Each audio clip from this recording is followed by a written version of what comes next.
So we will be starting with page layout, following with page orientation, then merge size and print titles. What is a page layout? The page layout tabs provides commands for the user, which helps them in preparing the workbook. Now, we were talking about the views and screens. Similarly, when you want to set up a workbook, when you want to work on a workbook, you would want the page layout to be customized, right? Be it by the orientation, by the size, by the titles, by the breaks, it has to be customized as per your requirement and the way you will be using that document. Now, each workbook will not be the same. It won't have the same templates, it won't have the same content, and it will not have the same formulas as well. So the layout also differs depending on the requirement. So the first things that we are going to look into is the page orientation, followed by the margin size. And the other page layout that we will be looking into is the print titles and page break. So let's see what we are talking about in Microsoft Excel. So we'll go back.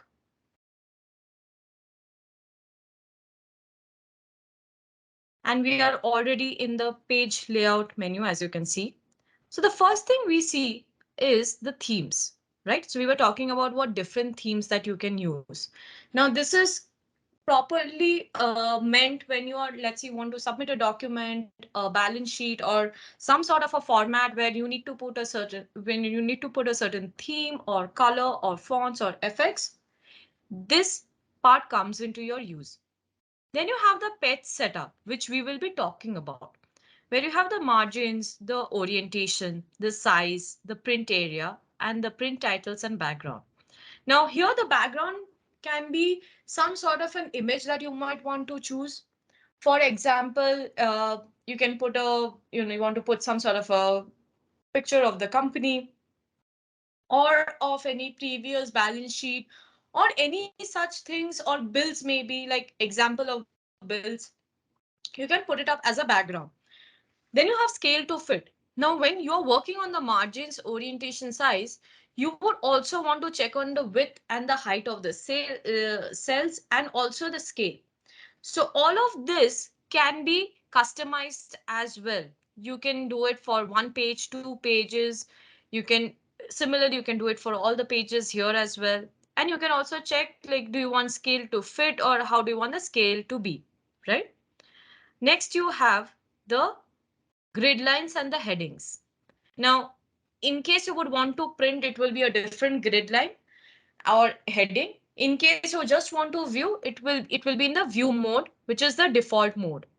Also, you have bring forward, bring backward. This is more or less same of what we had done in both Word and in PowerPoint, where you can put an image forward or backward. You can select objects from the selection pane. For example, the charts, you can align them properly, group the charts if you want to, rotate them as well. But this part works when you have objects in your document, by the way. It will not work when you just have numbers here. No, it won't work if you just have text here also. You need to have some sort of objects, be it image, be it charts, be it graphs, be it a pivot table, for to use this part of the arrange, right? So the arrange part of the page layout can be only used when you have two or more objects in the work spreadsheet.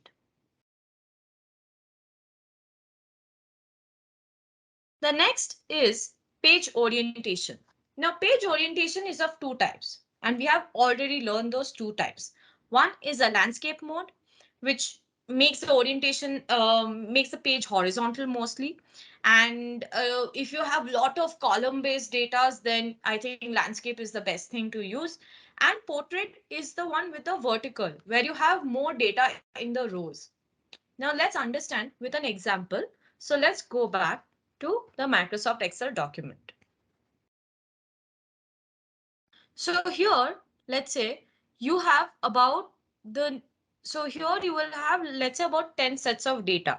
So 10 household sets of data. But in the columns, you have more parameters, and let's say you have about 20 parameters and all.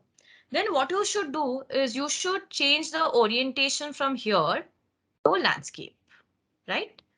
But let's say you have more data here. You have about 5 or 6 parameters, but about 100 sets of data, right?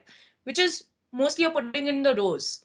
Then it is always better to make the page a portrait because it will be easier for you to print. So also think in that perspective that how do you want the page to look when you're printing? If you have more data on the columns, keep it landscape.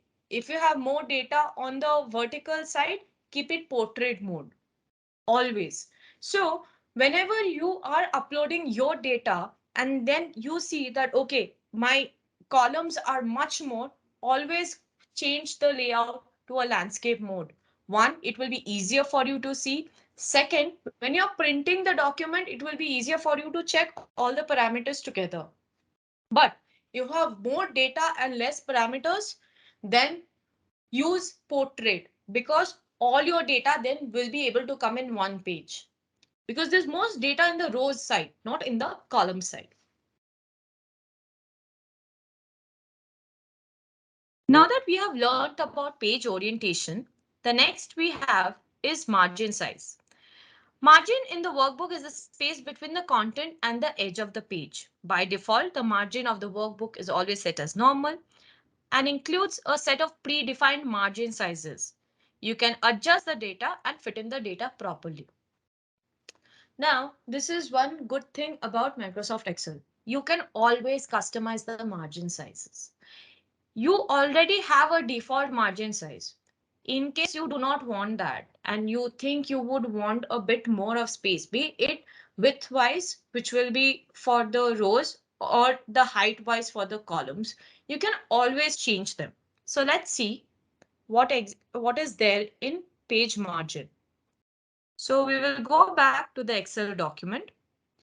And as you see, these are the margins. Once you click into this drop down menu, you have the normal, which is already the default one.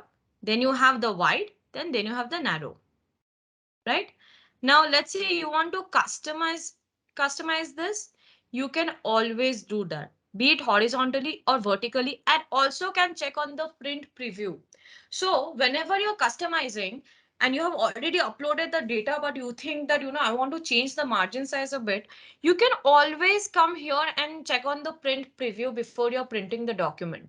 One, it will help you in saving your paper because you won't be just printing number of checking on layouts and printing it. Second of all, it also saves your time and effort because the part of the content that you're getting printed, the data that you're getting printed, at the end of the day, you will be able to see that it's fitting or not. So this is how you will be able to do the margin of the page, right? So you can set up your page with the help of this. You can click the help of the options. You can see how the print will look like.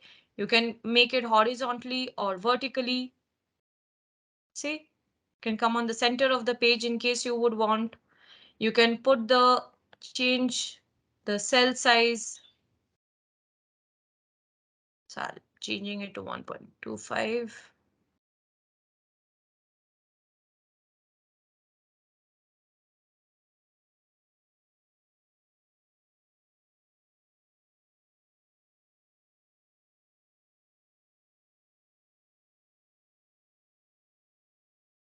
Once we do this, you see the margin size has already changed in the page.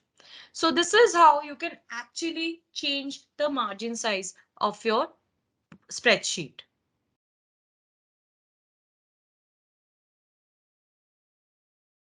Next, we have the print titles. If the user has inserted title headings in the workbook, it is important to include those headings in the printed worksheet page. The print title command allows the user to select specific rows and columns to appear in all the print pages.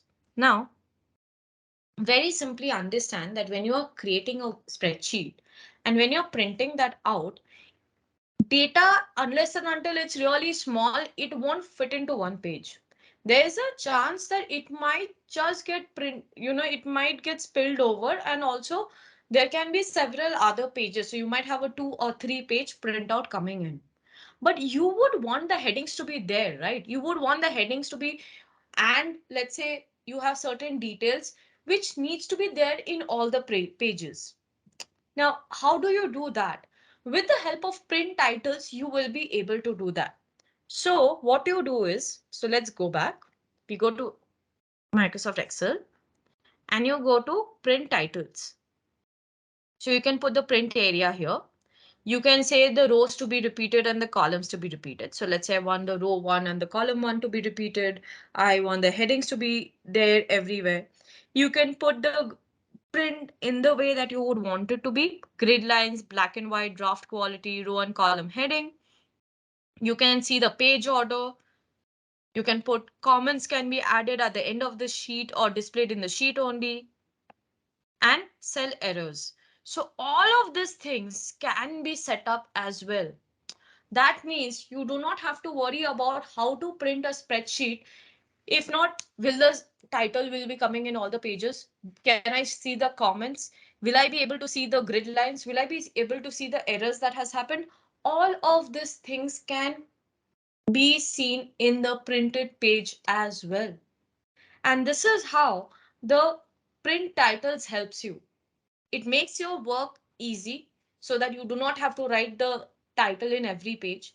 You can mention, you can have the certain rows and columns which are required to be there in all the pages to be there as well, because with the help of print title you will be able to do that.